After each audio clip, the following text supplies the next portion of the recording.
Oke, selamat malam teman-teman semua. Selamat datang di last day, free trial class ya. Malam hari ini kita melanjutkan materi pembahasan terkait search engine marketing, tapi di part, meng-highlight matrix dan juga cara, menganalisis dan juga membuat report. Oke, masih sama aku Nia? Oke. Oke, pertama kita akan membahas, important metrics ya teman-teman. Kemarin kan aku sudah membahas terkait, funnel-nya ya, funnel dan juga mungkin objektifnya. Jadi ketika teman-teman sudah menentukan funnels-nya, ini merupakan, matriks, yang berkaitan dengan funnels yang, teman-teman pilih. Contoh kemarin, di paling atas sebelum teman-teman menentukan funnels-nya, itu ada search volume ya. Jadi search volume ini berkaitan dengan keyword yang teman-teman pilih. Nah, search volume ini biasanya, menginformasikan seberapa banyak sih total, keyword tersebut, dari search volume-nya. Jadi semakin tinggi search volume biasanya, opportunity untuk mendapatkan traffic ini cukup banyak. Jadi traffic ini berupa ini ya, seberapa tinggi, lalu lintas website tersebut gitu. Nah, yang kedua ini ada impression. Nah, impression sendiri, ada di funnel awareness. Jadi ketika teman-teman menentukan atau memilih funnel awareness dengan objektif me-reach out audiens sebanyak-banyaknya, matriks yang perlu teman-teman, eee, monitor adalah impression, yaitu impression ini seberapa banyak sih, total ads kita tuh tayang. Contoh misalnya teman-teman menggunakan, keyword, sewa kantor. Nah, eee menggunakan sewa kantor di search engine, jadi teman-teman, ads-nya itu tayang, tapi tidak sampai ke klik ya, tidak, sampai diklik oleh si audiens, hanya tayang saja. Nah, karena memang si search engine marketing ini sifatnya pay per click, jadi kalau, hanya tayang itu tidak dikenakan biaya. Nah, setelah funnel awareness, di sini ada matriks dari clicks ini, part of dari funnel consideration. Jadi di funnel consideration ini sifatnya memang, audiens ini bisa berinteraksi dengan iklan dengan cara mengklik iklannya kalau misalnya dirasa iklannya ini cukup relevan dengan keyword yang, mereka gunakan. Nah, di clicks ini untuk mengukur seberapa banyak sih, iklan tersebut diklik oleh audiens. Nah, di clicks ini sendiri, untuk, eee, ya matriks yang kita monitor, clicks, tapi kalau untuk, kita memonitor biayanya ini sebutannya, cost per click. Lalu lanjut ke funnel selanjutnya, yaitu funnels dari conversion. Nah, kalau funnel dari conversion, kalau misalnya memang industrinya ini service, mostly objektif dari si company ini ingin mendapatkan leads sebanyak-banyaknya. Leads ini merupakan data prospekan. Nah, di leads ini sendiri kita dapat, mengukur seberapa banyak sih orang yang interest, dengan produk atau mungkin service kita dan mereka akan memberikan kontak infonya supaya di-follow up oleh sales team-nya. Jadi memang kalau service itu, mostly di website atau mungkin, di app itu bisa dibilang tidak semuanya itu, sampai di kategori pembelian atau purchase ya. Jadi ya sebatas, si audiensnya ini willing, ingin memberikan kontaknya. Dari situ, bisa dilihat bahwa oh, dengan memberikan kontak berarti, si audiensnya ini ada interest loh supaya kita follow up dan supaya kita, eee, ibaratnya tawarkan, produk supaya bisa sampai ke purchase.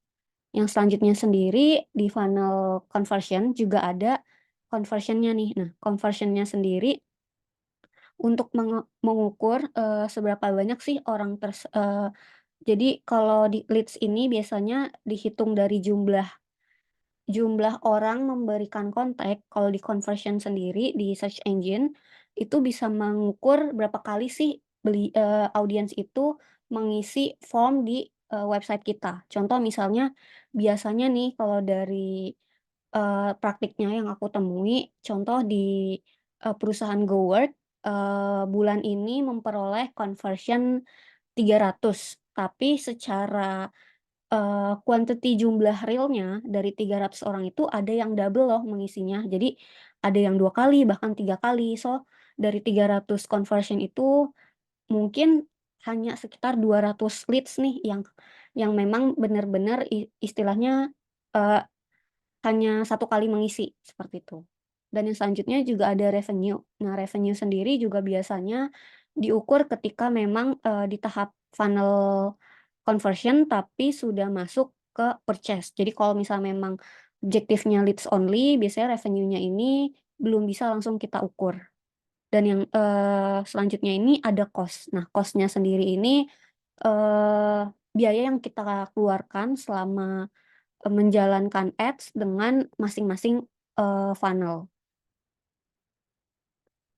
Oke, kita lanjut. Nah, selanjutnya ketika kita sudah mengetahui, matriks, basic basic matriksnya ya, ini masuk ke matriks yang biasanya nih tampilannya ini berupa percentage. Contoh yang pertama ini ada impression share. Nah, impression share ini, eee, memiliki hubungan dengan si impression. Kalau tadi kan impression ini, salah satu, objektif yang kita ukur yang ada di funnel awareness. Nah, kalau impression share sendiri untuk, mengetahui, seberapa eligible-kah orang-orang yang sudah, terpapar iklan kita. Jadi contohnya mungkin kalau misalnya impression-nya sekitar 1.000, nah impression share-nya ini mungkin, sekitar 70% yang benar-benar potensial. Nah, di impression share sendiri bisa, dikategorikan sebagai pool audience. Jadi biasanya, kalau di suatu campaign atau mungkin search engine marketing dari impression share audiens-audiens yang sudah terpapar iklan bisa kita collect, data audiensnya dan bisa kita gunakan, retargeting di tahap, atau di fase pembuatan level campaign ya. Di level campaign kan kemarin kita bisa menentukan demografinya tuh, demografi audiensnya. Nah, di situ biasanya ada pilihan nih kalau misalnya teman-teman sebelumnya sudah pernah melakukan, ads, data orang-orang atau data audiens yang sudah pernah terpapar iklannya, ini bisa kita retargetkan lagi. Nah, yang selanjutnya matriks, yang kedua ini ada CTR. Nah, CTR ini untuk, mengukur, eee, tadi kan, clicks ya, clicks ini kan, funnels-nya ini consideration. Nah, di consideration ini yang perlu diukur ada CTR. Nah, CTR ini biasanya untuk mengetahui seberapa, interest-nya sih audiens dengan iklan kita. Jadi, levelnya ini nggak hanya di clicks.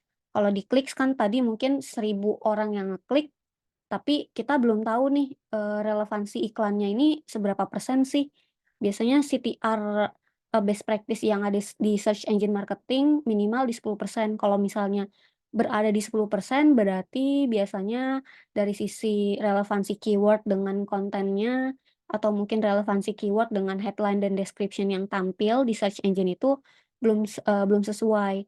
Nah, semakin tinggi CTR berarti iklan tersebut semakin relevan dan semakin, diminati oleh si audiensnya. Nah, untuk menghitung secara manualnya kalau CTR-nya sendiri, yaitu, klik, dibagi jumlah impression.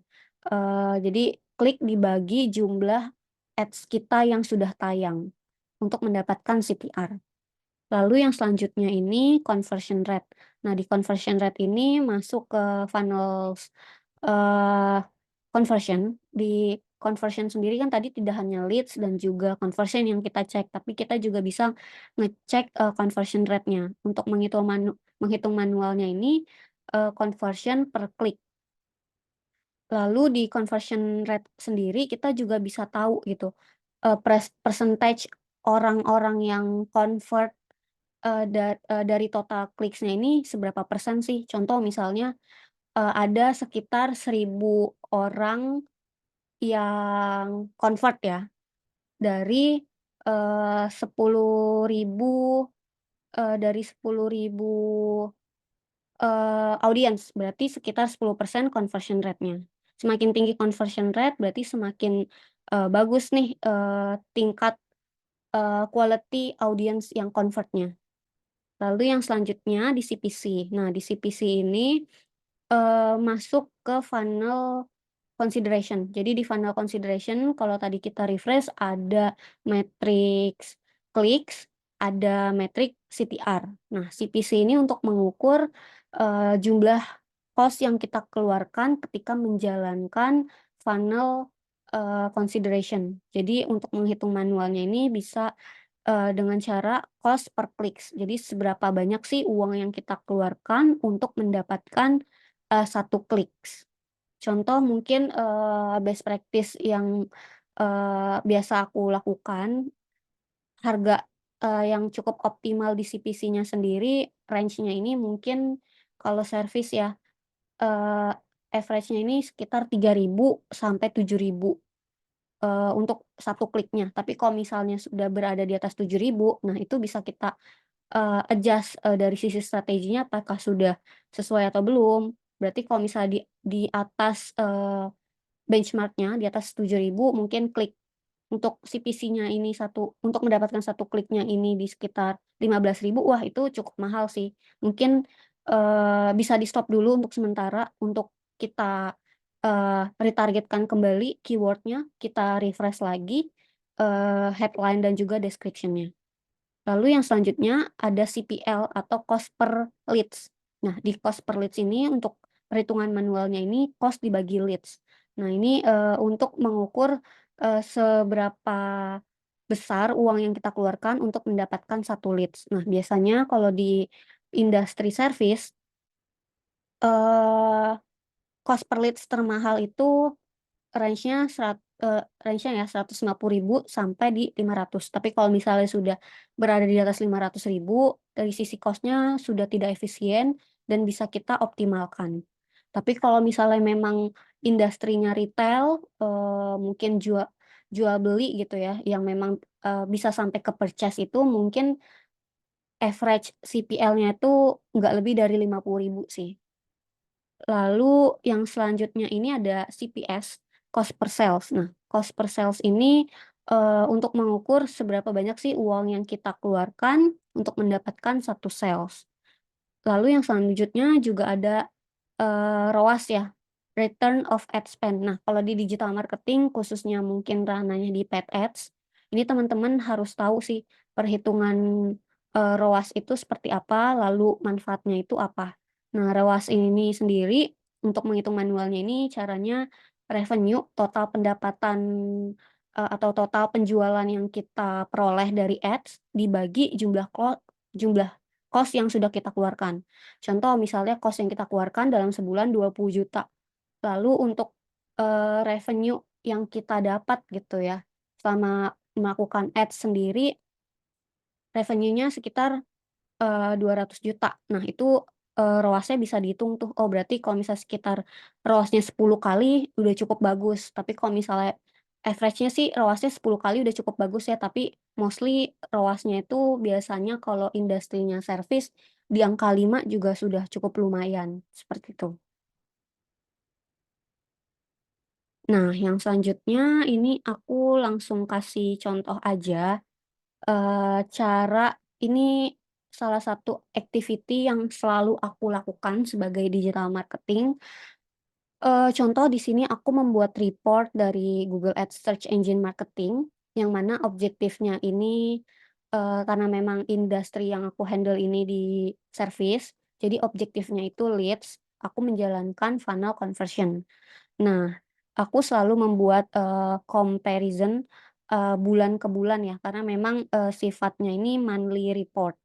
Jadi di bulan Januari, selama 1 bulan penuh aku, membuat report, kita sudah spend di 15 jutaan, lalu di bulan Desember ini di sekitar 18 jutaan.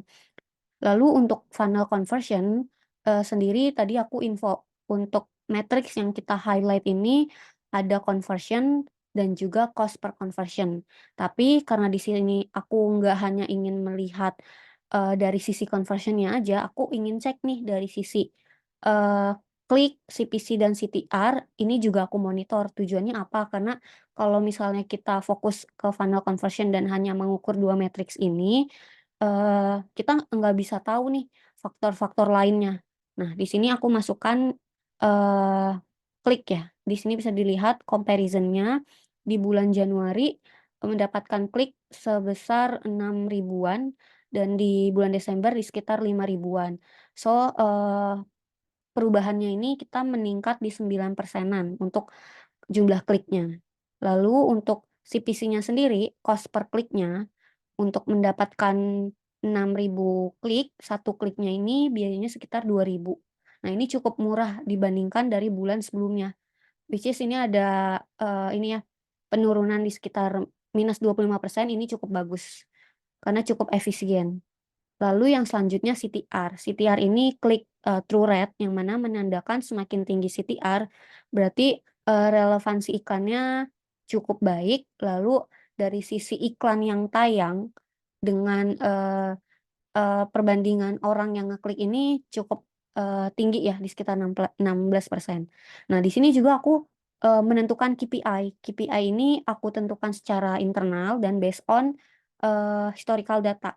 Contoh misalnya, di data 1 tahun terakhir, average cost per conversion kita selama 1 tahun terakhir, itu di sekitar 200 ribu atau mungkin make sense-nya mungkin di sekitar 150 ribu ya average-nya.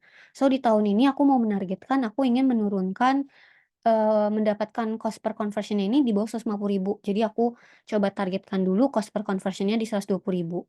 Dan CTR yang seperti tadi aku info, benchmark CTR search engine marketing itu di 10%. Jadi aku tentukan saja KPI-nya itu di 10%.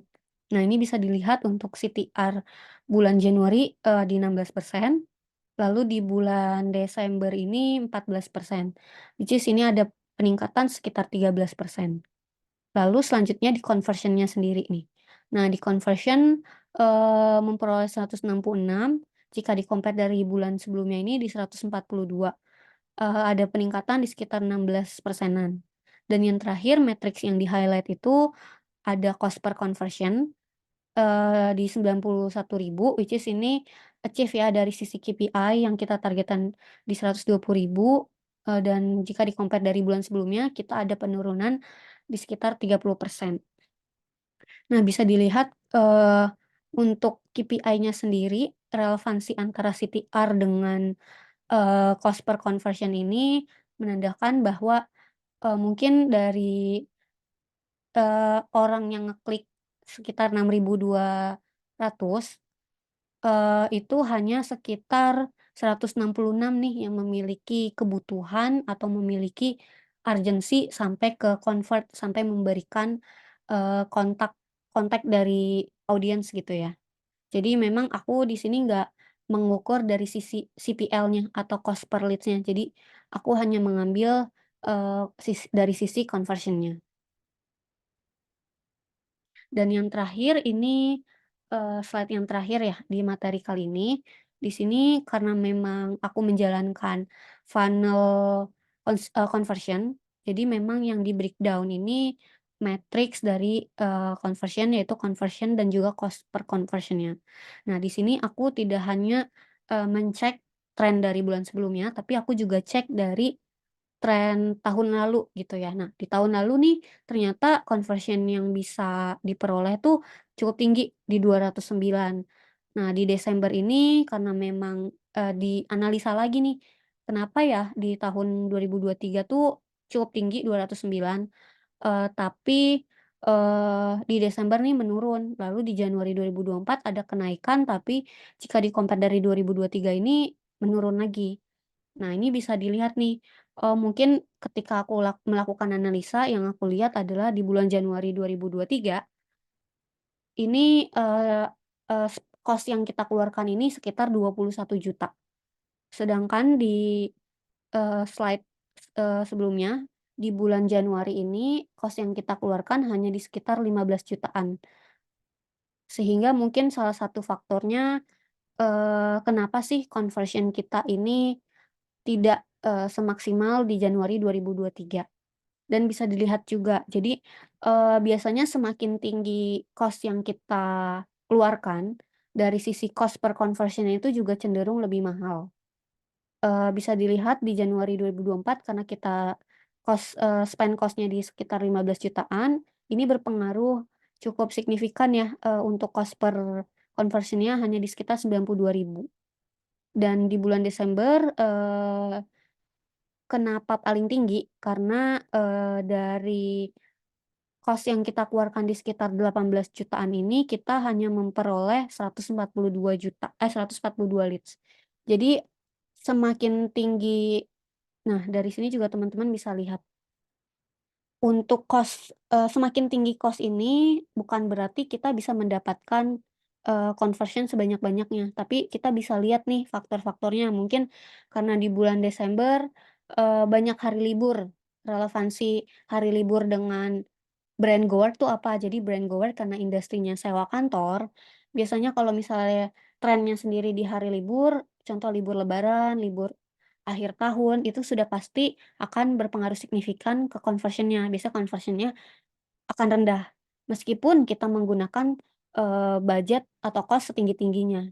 Nah, sedangkan di bulan Januari kita mengeluarkan di 15 juta karena memang, di Januari sendiri orang sudah back to normal dan hari liburnya ini tidak sebanyak di bulan Desember, ternyata dengan cost yang jauh lebih kecil dari bulan Desember ini bisa mempengaruhi, conversion-nya meningkat di sekitar 16 persenan. Jadi perlu di-take notes kalau misalnya menjalankan suatu ads ini, ketika teman-teman menggunakan cost setinggi-tingginya bukan berarti teman-teman akan mendapatkan hasil semaksimal mungkin. Dilihat lagi dari, faktor bulan tersebut, tren, brand seperti apa, lalu performance dari ads-nya, dan juga yang nggak kalah penting dicek juga dari sisi kompetitornya.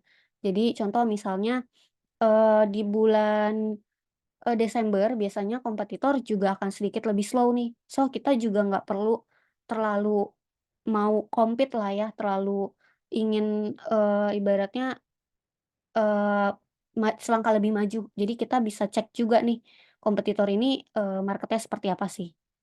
Nah, mungkin materi terkait matriks dan juga analisa, eee sampai sini aja teman-teman, kalau mungkin teman-teman ada pertanyaan, kita masih banyak waktu, mungkin teman-teman bisa bebas bertanya, dari materi hari pertama sampai hari ini, atau mungkin teman-teman mau diskusi hal lain terkait digital marketing di luar materi yang sudah aku jelaskan.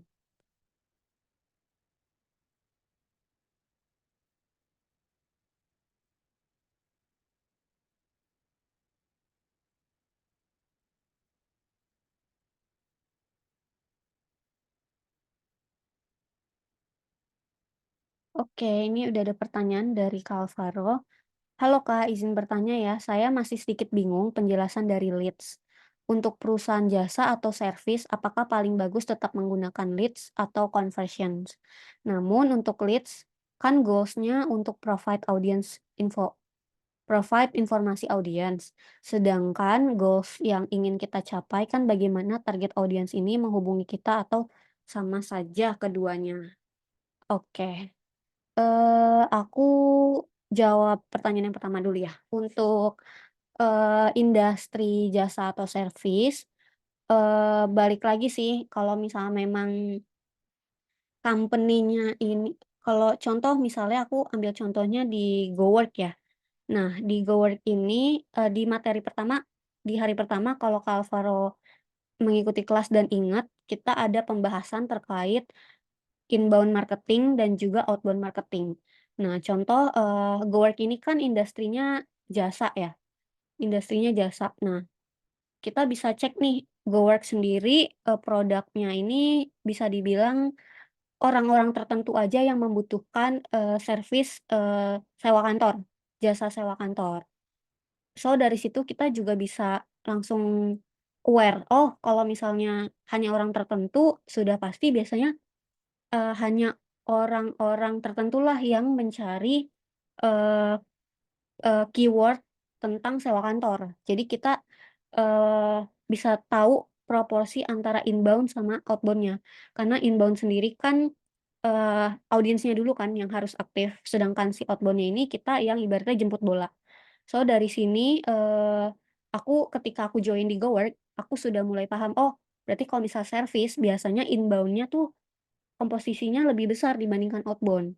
Nah, so, makanya di GoWork sendiri untuk percentage-nya ini 80% di inbound, 20% di, outbound.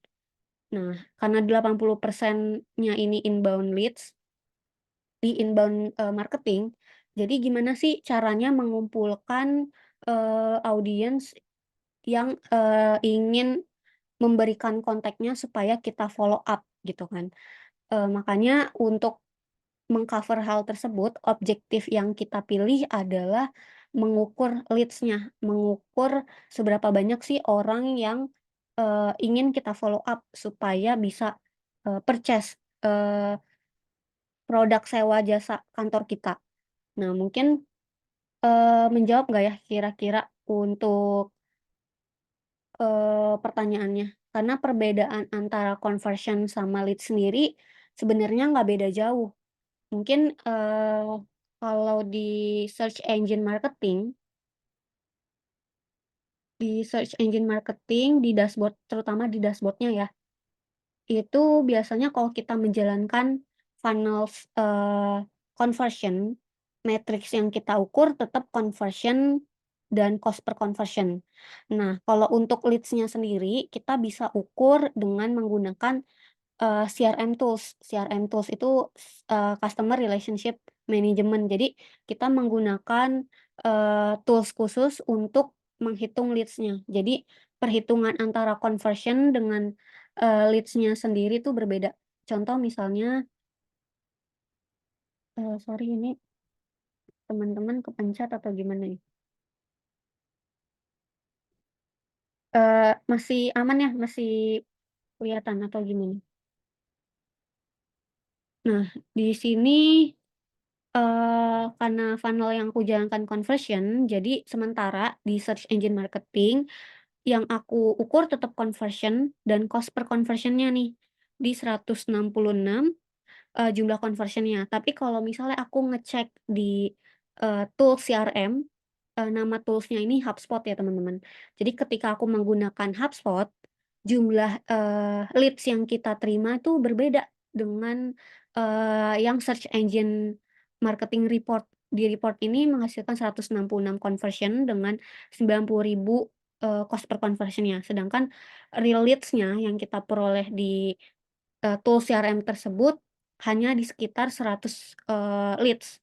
Jadi makanya tadi conversion itu untuk mengukur seberapa banyak orang yang melakukan action. Action-nya itu bisa berupa, isi form, bisa berupa klik, call call ya. Jadi, di dalam suatu website ini ada beberapa button-button yang ke-track nih sama si search engine marketing.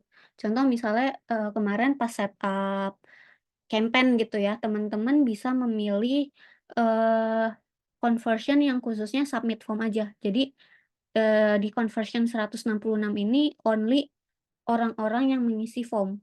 Jadi teman-teman bisa exclude, others activity seperti ngeklik, phone, ngeklik, tombol WA, itu bisa di-exclude supaya kita bisa mengukur sih seberapa banyak orang yang mengisi form, mengirimkan informasi kontaknya. Nah, di sini ada 166, kali orang yang mengisi form, tapi dari sisi leads sendiri, secara internal, oh ternyata dari 166, kontak yang masuk ada yang double loh. Jadi, untuk menjawab pertanyaannya, matriks yang kita ukur, kalau di search engine marketing tetap conversion, tapi kalau misalnya menggunakan CRM tools lain, untuk secara real real data yang masuknya ya, kita bisa mengukurnya dari leads. Nah, bisa jadi orang-orang yang double input ini, memasukkan produk yang berbeda, seperti itu.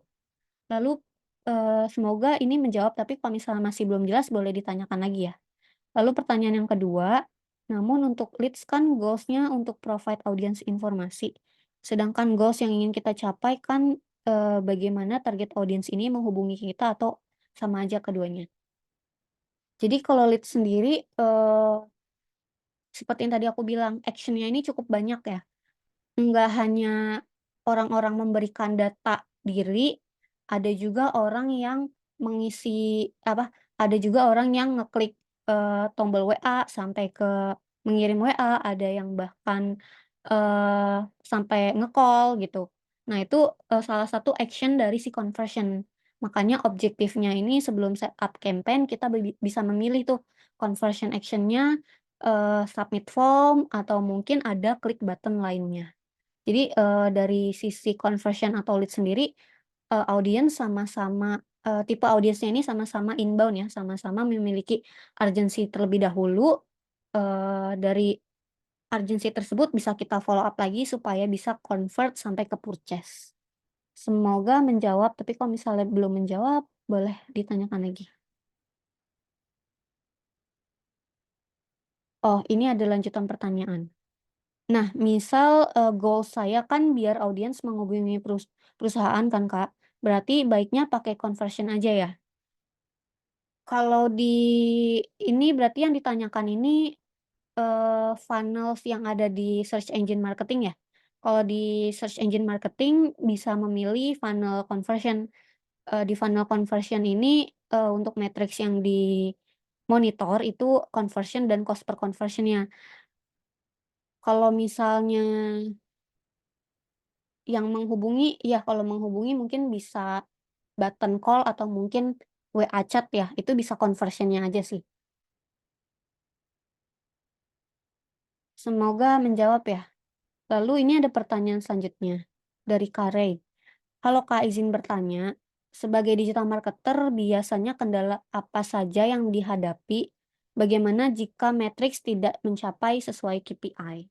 Nah, biasanya kalau pengalaman aku sebagai digital marketing ini, eee, bisa dibilang, cukup menarik ya, karena memang, digital marketing ini unik, karena strateginya ini kita menggunakan strategi marketing, tapi tools yang kita gunakan tuh, tools-tools, ranahnya tuh online, yang nggak hanya membutuhkan internet, tapi bahkan membutuhkan tools analisa lain loh untuk, membuat analisa reportnya. Contoh, biasanya ini kan aku hanya ngambil contoh yang memang dari sisi KPI achieve. Nah, di bulan ini tuh, di bulan Februari ya, di bulan Januari kan teman-teman bisa lihat nih, perubahannya ada growth yang cukup signifikan, lalu KPI dari kedua matriksnya ini selalu achieve gitu ya. Di bulan Februari ini dari sisi cost per conversion, di sekitar 150 ribuan, yang berarti itu di atas, KPI, meskipun CTR-nya tetap masih di atas 10%. Nah, biasanya kalau misalnya matriksnya nggak sesuai dengan KPI, itu sudah menjadi, makanan kita tiap bulan gitu. Jadi, angka ini kan bisa dibilang fluktuatif ya, naik turun. Tren bulan ke bulan ini biasanya dari tahun ke tahun hampir sama, mostly hampir sama, meskipun nggak 100%, bisa di atas atau mungkin di bawah. Contohnya seperti ini nih, tren conversion 209 di tahun lalu, Januari tahun lalu, sedangkan di Januari 2024 trennya menurun gitu kan. Meskipun dari sisi cost per conversion-nya bagus. Tapi kan kalau dari sisi company, kok bisa sih di Januari tinggi banget, sedangkan di tahun ini justru rendah gitu. Nah, ini dari sisi, digital marketing perlu banget, menambahkan skill analisa. Jadi analisanya ini nggak hanya dari satu faktor aja, mungkin faktornya budgetnya kurang, atau mungkin dari sisi kontennya ini kurang di-prepare, tapi kita bisa ngelihat secara lebih luas gitu, market di Januari 2024 nih seperti apa sih. Contoh misalnya, menggunakan tools lain gitu ya, yang memang, kita bisa ngecek kompetitor. Nah, itu bisa menjawab dan meng-cover kenapa terjadinya penurunan. Begitu juga dengan cost per conversion di bulan Desember nih, KPI-nya kan 120 ribu, sedangkan, cost per conversion-nya di 132.000. Nah ini, kenapa bisa tinggi kalau misalnya dari sisi company? Seharusnya kan, bisa lebih murah, di Januari aja bisa segini gitu loh. Nah ini, kenapa tingginya ini kita bisa cari tahu dan, meskipun misalnya terkadang ada beberapa bulan yang dari sisi KPI kita tidak achieve, itu bukan berarti di next month ini, akan terulang lagi. Dengan adanya data ini, oh kita tahu nih berarti next plan-nya harus apa ya, mungkin, contoh di bulan Februari kan ini, eee aku mendapatkan cost per conversion-nya di 150 ribuan, yang mana di atas, KPI ya, jadi KPI-nya tidak achieve. Nah, di next month-nya aku harus, proyeksi, oh di next month ini sudah masuk bulan Maret gitu kan. Biasanya tren, tahun-tahun sebelumnya, di bulan puasa ini sudah pasti dari sisi leads menurun. So, di bulan Maret aku harus prepare dari sisi budget, pakai low budget, lalu dari sisi konten, harus tap in ke konten-konten Ramadan, lalu mungkin, bisa nambahin lagi nih, promo yang memang, sesuai dengan, promo Ramadan. Contoh misalnya di GoWork ada, produk sewa event space, jadi menyewakan, eee, ruang acara, yang mana ruang acaranya ini bisa digunakan untuk acara gathering buka puasa, atau mungkin acara gathering, eee, apa, acara kantor tahunan, seperti itu. Jadi memang harus di-prepare untuk next month-nya, meskipun di Desember misalnya tidak achieve, berarti ya di next month-nya harus ada improvement, seperti itu. Semoga menjawab ya pertanyaan jawabannya. Oke, sama-sama Kak Alvaro. Ini ada pertanyaan dari Wolfskin. Maaf Kak, saya izin bertanya, apakah yang dimaksud dengan digital marketing itu sendiri? Apakah yang dimaksud dengan digital marketing itu sendiri? Dan bagaimana contohnya? Maaf baru bisa join Kak. Oke. Jadi singkatnya digital marketing itu sendiri merupakan suatu kegiatan untuk, mempromosikan, produk produknya ini berupa barang atau jasa dengan menggunakan bantuan, internet dan juga tools-tools lainnya, singkatnya seperti itu. Jadi perbedaan antara digital marketing dengan marketing konvensional yang seperti mungkin teman-teman sudah pernah, eee engage gitu ya, mungkin ditawarkan, via call atau mungkin ada blast email, atau mungkin via, marketer gitu ya, call call dari marketer, itu bentuk dari marketing konvensional yang sifatnya tuh, di-approach secara manual. Kalau di digital marketing harus, menggunakan tools tambahan yang memang ranahnya ini menggunakan internet. Kira-kira menjawab nggak ya? Dan di digital marketing sendiri ini cukup luas, tidak hanya, eee, di dalam itu tidak hanya meng-handle sosial media ya, kalau sebagai sosial media spesialis, tapi juga harus memperhatikan dari sisi kontennya, dari sisi administrasi, engage dengan si audiensnya. Lalu kalau dari sisi ads-nya sendiri sebagai, sebutannya performance marketing, tidak hanya tahu, cara budgeting seperti apa, tapi juga harus tahu, pembuatan report seperti apa, analisa seperti apa, lalu, dilihat juga dari sisi, eee, kontennya. Kontennya itu kalau search engine marketing berarti berkaitan dengan wording atau tulisan ya, berarti harus, sedikit banyak halnya harus paham juga terkait penulisan, yang sesuai ya. Jadi perlu juga diasah, skill dari copywriting-nya. Oke, sama-sama. Kira-kira menjawab nggak ya pertanyaannya?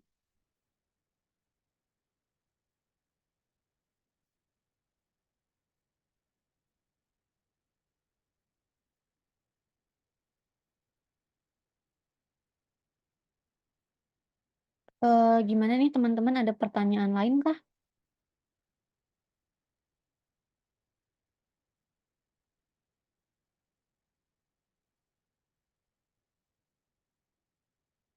Kita masih ada sekitar 14 menit. Jadi kalau misal teman-teman masih bingung, nggak apa-apa ditanyain aja. Karena, eee, digital marketing ini ilmu, apa ya, skill yang cukup unik ya.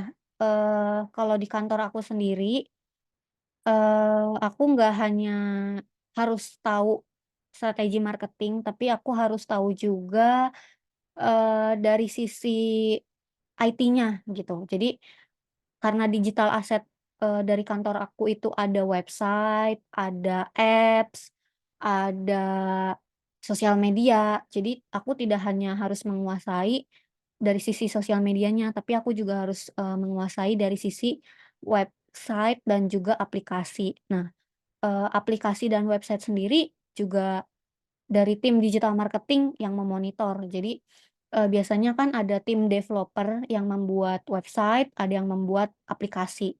Nah, gimana caranya kita sebagai digital marketing ini mempromosikan aplikasinya banyak di-download, websitenya ini banyak pengunjungnya, dan bahkan tidak hanya itu, kalau misalnya aplikasinya ini support sampai ke purchase, sampai bisa pembelian melalui aplikasi, gimana caranya si digital marketing ini harus bisa men-trigger mendatangkan, revenue gitu ya, pendapatan pembelian dari si, apps-nya, seperti itu.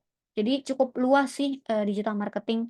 Mungkin kalau teman-teman yang baru pertama kali belajar digital marketing, perlu mengambil spesialis dulu sih di awal. Spesialisnya ini maksudnya tuh belajar gitu ya, belajar spesialisnya ini, pertama mendalami sosial media marketing dulu.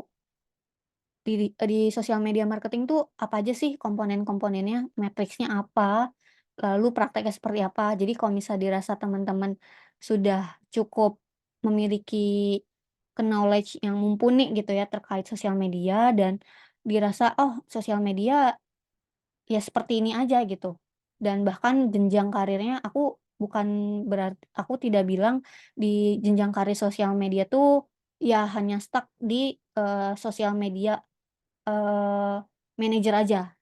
Tapi mungkin kalau misalnya teman-teman bisa mengeksplor lebih, teman-teman tidak berhenti belajar di sosial media atau mengeksplor sosial media aja, tapi teman-teman bisa melanjutkan lagi, belajar, ads-nya. Karena ads sendiri pun tidak bisa berdiri sendiri tanpa ada support dari sosial media. Makanya, aku bisa berada di posisi sekarang ini, meskipun aku tidak pernah bekerja sebagai sosial media spesialis, at least aku pernah loh, bener-bener real nge-handle project, nge-handle sosmed secara keseluruhan, mulai dari pembuatan konten pilar sampai mungkin publish dan analisa konten, dan pada saat itu aku ngerasa, "Oh, ilmu aku sudah cukup nih," dan aku ingin mengeksplor lebih di ranah ads-nya. Makanya waktu itu aku sempat join bekerja di agency nih untuk nge-handle, ads-nya para klien. Dan di agency sendiri pun aku nge-handle berbagai macam industri ya, mulai dari retail, F&B, beauty and health, service. Di situ aku banyak banget dapetin, pengalaman, knowledge, berbagai macam brand, oh ternyata beda industri treatment-nya beda ya, seperti itu. Dan ketika aku sudah mengkolek semua, skill, semua informasi, semua portofolio aku kolek jadi satu, sampai akhirnya ketika aku ngerasa, dengan pengalaman seperti ini, aku ngerasa capable loh untuk bisa nge-handle, tim di company lain, seperti itu sih. Kira-kira dari teman-teman ada pertanyaan lagi kah?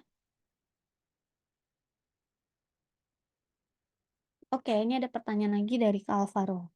Izin tanya lagi Kak, saya sudah mencoba bikin campaign, tapi saat ini ingin menentukan penagihan via GoPay, kok gagal terus ya? Ada solusi dari Kak Yusni. Tapi saat ini saya menentukan penagihan via GoPay-nya gagal. Ini, mmm, aku perlu tahu sih, gagalnya ini maksudnya sudah running campaign kah? Sudah campaign-nya sudah live kah? Sudah spend kah? Atau mungkin baru, eee, kalau di GoPay aku kurang update nih, apakah memang harus, top up dulu menggunakan GoPay atau mungkin billing-nya ini keluar dari sisi billing tagihan GoPay-nya? Mungkin bisa dibantu nggak?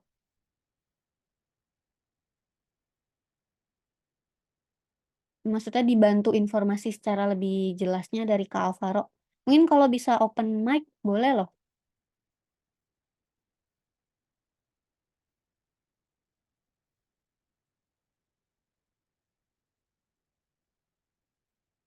Gimana nih dari Kak Alvaro?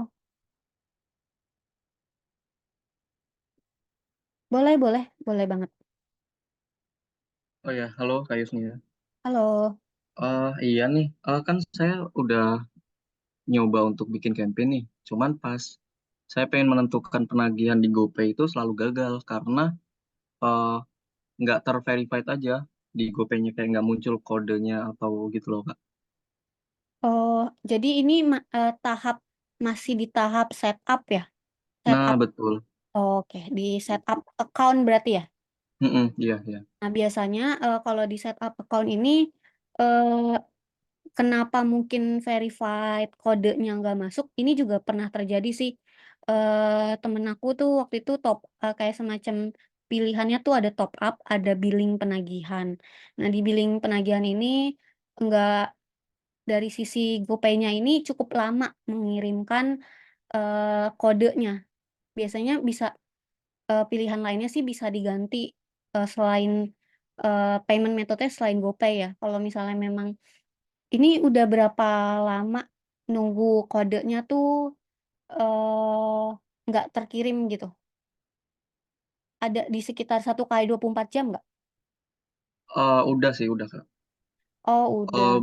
udah beberapa kali nyoba juga kayak nggak masuk-masuk kodenya. Terus mungkin kan karena mungkin saldo GoPay-nya kosong nih. Terus pernah saya top up juga, tetap nggak masuk campaign-nya. Jadi belum running gitu untuk menunggu verifikasi dari GoPay-nya ini dulu. Oh, apakah di GoPay-nya sendiri nomor handphonenya yang atau emailnya yang nyambung ke GoPay ada ini nggak? Maksudnya biasanya sih kalau kita bayar jangankan di Google Ads gitu ya, misalnya kita mau melakukan pembayaran yang memang terafiliasi sama GoPay. Nah, itu ada problem di email atau nomor handphone GoPay yang terdaftarnya nggak? Aman semua sih untuk email Aman. sama nomornya. Kalau aku boleh tahu ini setup campaign-nya untuk pribadi atau untuk company? Untuk company. Oh, untuk company. Aku Mm-mm. saja sih kalau untuk company sendiri, kalau memang membutuh budgetnya membutuhkan budget yang besar, aku saranin mungkin bisa pakai via debit atau credit card. Karena memang biasanya dari pihak Google-nya sendiri kalau memang ranahnya ini sudah company dan biasanya baru pertama kali, itu verifikasinya agak sedikit lama. Kecuali mungkin dari sisi internal, personal kita gitu ya, kita ingin tes dulu, nah itu kita bisa pakai, top up manual sih, gitu.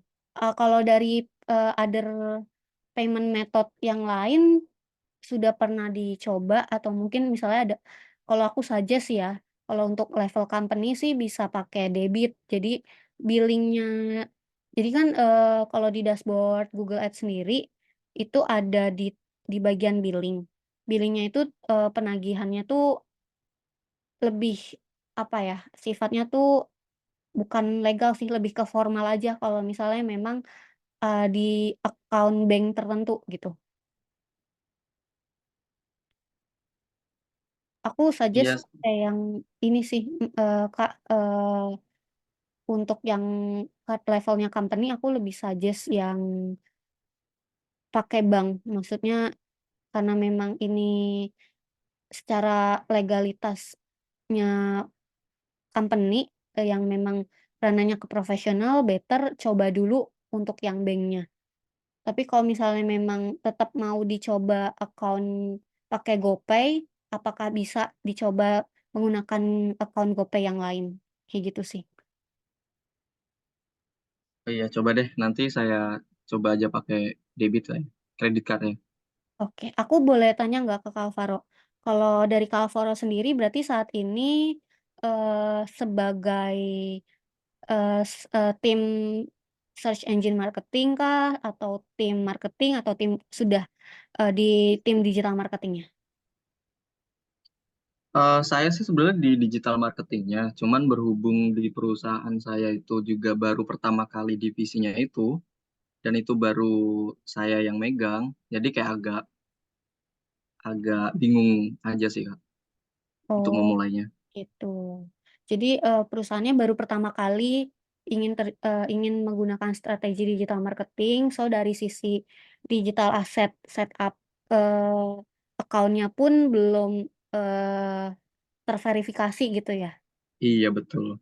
Kalau aku boleh tahu, search engine di Google Ads-nya sendiri, daftarnya ini pakai account company atau account individu? Pakai pakai company sih Oh, dari. account-nya sudah company ya? Mm-mm. Mmm, aku saja sih kalau misal account-nya sudah company mungkin, diinfo kalau GoPay-nya ini pakai GoPay, account siapa, Kak? Nah, untuk GoPay sih memang pakai GoPay saya sih Kak. Berarti emang berpengaruh ya kayak gitu ya? Biasanya sih, Oh, pengaruhnya sih bisa dibilang nggak signifikan ya, tapi kalau misalnya memang objektifnya ingin tes campaign, better payment method-nya bisa diganti dulu sih, jangan pakai GoPay. Mungkin, ada pilihan top up manual, kalau misalnya mau lebih safe-nya ya.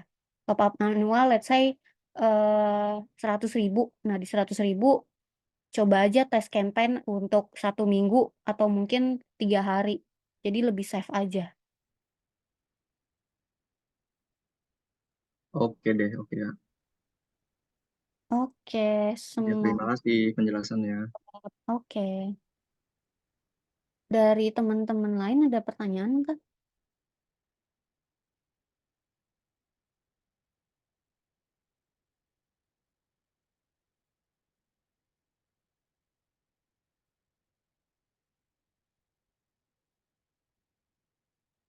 Oh, ini aku mungkin, bisa buat conclusion, eee, jawaban sih dari Kalvaro ya.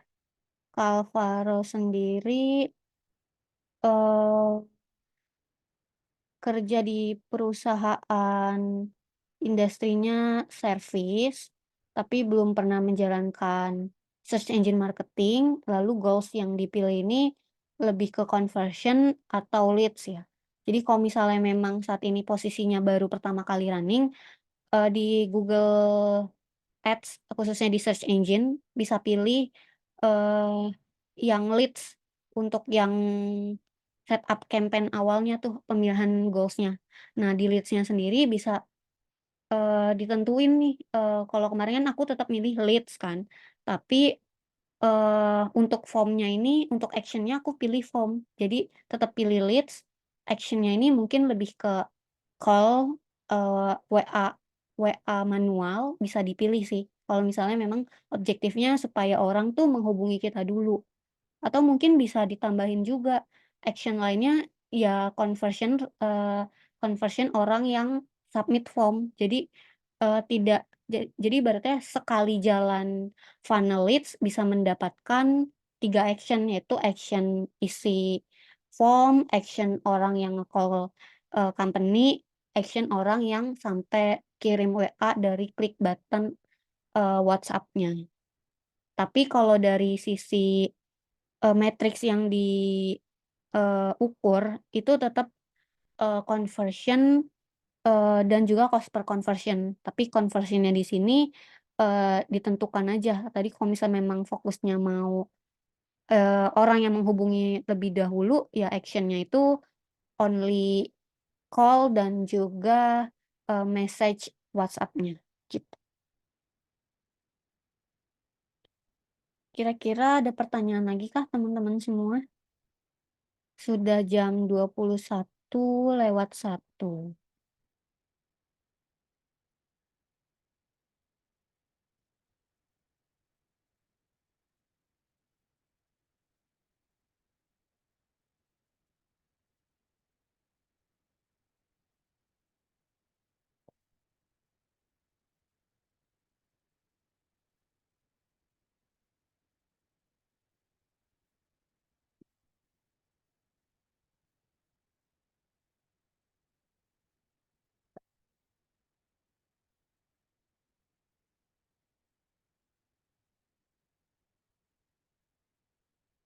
Oke, ini ada pertanyaan lagi dari Kak Kak, izin bertanya lagi, kalau untuk startup lebih baik SEO atau SEM? Nah, ini, startup-nya ini apakah, sebelumnya berarti kalau pertanyaannya lebih baik SEO atau SEM, asumsinya berarti startup-nya belum pernah menjalankan digital marketing ya? Atau mungkin dari sisi Kak mau bantu kasih informasi tambahan atau mau open mic? Boleh banget.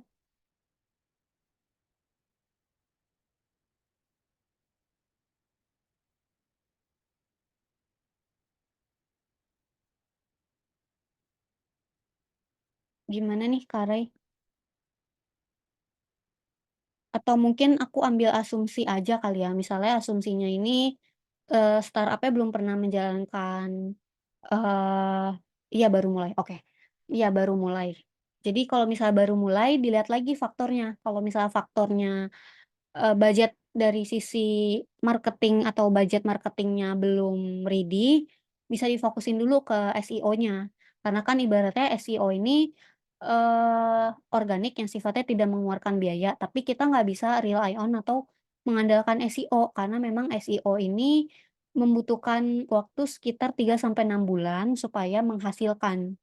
Contoh misalnya kita tetap bisa build up dari sisi SEO, membuat website mungkin, website-nya ini menggunakan, CMS, WordPress, bukan yang website custom ya, mungkin website-nya, dari WordPress, lalu, dari sisi, navigation menu. Biasanya kan kalau di website ini di bagian atas ada pilihan menu ya untuk, men-drive orang tuh bisa pilih-pilih ke page apa. Nah, mungkin dari sisi guideline navigation menunya harus, relevan, mem-provide kebutuhan seperti informasi, kontak, terus informasi produk, lalu ada home-nya juga. Selain itu juga biasanya basic-nya itu ada company profile. Jadi tujuannya ini dari adanya website, bisa mem-build, trust-nya dulu sih. Jadi dari website ini, secara organik bisa mem-publish blog-blog artikel yang mana di dalam blog artikel itu sebutannya ada internal link-nya. Jadi misalnya, Kak membuat suatu blog artikel terkait, industri, eee sewa kantor. Nah, tetap buat blog artikel sewa kantor menggunakan account company. Jadi, eee, blog dengan website itu, sifatnya sama-sama dalam satu website, tapi memiliki link yang berbeda. Di dalam blog tersebut harus ada link atau tautan yang me-mention website utama kita. Jadi tujuannya ini, supaya, secara visibility website kita tuh mudah ditemukan oleh si search engine-nya. Jadi semakin banyak, orang atau mungkin semakin banyak media, semakin banyak audiens yang mereferalkan website kita, itu akan bisa meningkatkan ranking dari sisi SEO-nya. Jadi bisa di-up dulu, SEO-nya, tapi kalau misalnya dari sisi budgetnya sudah ready, bisa di-support dengan SEM-nya. Jadi komposisinya itu ya bisa 50% lah. Jadi nggak hanya, mengandalkan SEO, tapi dari sisi SEM ini untuk, eee ranah VIP-nya supaya bisa compete dengan si kompetitor, seperti itu. Semoga menjawab ya, Kak Kira-kira ada pertanyaan lagi Kak dari teman-teman? Oke, sama-sama. Kalau nggak ada, mungkin sesi kita malam hari ini kita akhiri. Mungkin untuk teman-teman semua di sini yang mungkin merasa, eee kelas 5 hari ini tidak cukup, ya karena memang, testimoni dari aku, cukup luas ya. Digital marketing ini pembahasannya cukup kompleks, nggak hanya teman-teman mempelajari dari sisi teori knowledge, marketing strateginya aja, tapi teman-teman juga harus praktek nih. Mungkin prakteknya kalau misalnya dari sisi waktunya teman-teman belum ada kesempatan untuk bisa, nge-handle project atau mungkin, membuat suatu real project, teman-teman bisa mulai dulu, belajar teorinya, lalu prepare juga dari sisi personal branding-nya. Jadi teman-teman untuk real project-nya teman-teman, bisa implementasiin dari, personal project dulu, seperti itu. Dan mungkin kalau misalnya dari sisi, waktunya teman-teman sudah komit nih, oh dirasa aku udah punya banyak waktu untuk bisa investasi belajar full stack digital marketing, teman-teman bisa banget, join di full kelasnya Edward. Dan di sini juga di Edward sendiri aku, open class, jadi kalau misalnya teman-teman mau join full class-nya bisa memilih, kelas aku. Jadi nanti mungkin sharing-nya ini akan lebih komprehensif ya, nggak hanya, eee, apa sih digital marketing, tapi bahkan, dari proses awal pembuatan brand, untuk, real project-nya gitu ya, itu teman-teman di-guide dan bahkan nggak hanya itu, teman-teman juga nantinya kalau misalnya ingin, full-time berkarir di digital marketing akan, dibantu, mentoring untuk mendapatkan, pekerjaan yang sesuai ranahnya dengan digital marketing. Oke, mungkin itu aja yang bisa aku sampaikan pada sesi malam hari ini. Aku mau minta maaf, kalau misalnya dalam 5 hari terakhir, dalam penyampaian materi ini cukup cepat atau mungkin ada banyak hal ya, istilah-istilah yang teman-teman baru pertama kali dengar atau mungkin menjawab pertanyaannya ini, masih ada hal-hal yang kurang jelas gitu ya. Dan mungkin kalau misalnya teman-teman mau, menanyakan di sesi lain bisa melalui LinkedIn dan juga Instagram aku. Eee, aku, cukup open ya kalau misalnya teman-teman mau, discuss atau mungkin mau tanya-tanya untuk tips and trick switch career full time ke digital marketing. Oke, itu aja mungkin teman-teman yang bisa aku sampaikan. Oke, sama-sama Kak Alvaro. Mungkin itu aja yang bisa aku sampaikan. Kurang lebihnya mohon maaf ya teman-teman, mungkin di next time kita bisa berjumpa kembali. Eee, aku ucapkan selamat malam ya teman-teman, terima kasih.